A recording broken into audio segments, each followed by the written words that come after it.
Accompagnés de leurs baskets, sacs à dos ou encore bâtons de marche, ces randonneurs partent pour réaliser une des randonnées du Cidre. 6 circuits pédestres sont proposés allant de 4 à 28 km et 2 boucles en VTT peuvent aussi être faites. Moi, je l'ai faite il y a plusieurs années. Il y a très longtemps que je ne l'ai pas refait. Donc aujourd'hui, c'était le jour.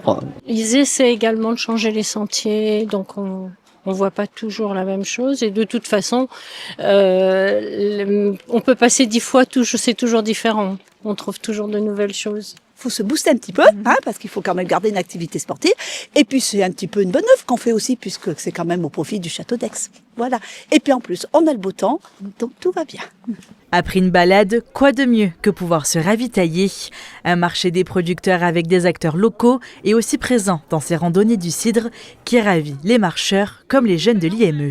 Ils sont tous super gentils, super agréables, toujours très à l'écoute et ils sont en demande, ils sont très curieux de ce qu'on peut produire et très gourmands aussi. C'est donnant, on va goûter leurs produits et puis après ils viennent goûter les nôtres. C'est Grésolles, c'est le village voisin. La marche des Cidres est très réputée.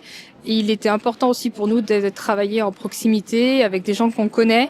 Et donc voilà, de venir vendre un petit peu de plaisir. Je viens tous les ans en fait exposer ici, donc voilà, c'est chouette, c'est une super bonne ambiance et c'est cool. Toute cette journée est organisée par l'association et l'IME du Château d'Aix. La première édition de cet événement a été créée il y a plus de 50 ans par des éducateurs spécialisés.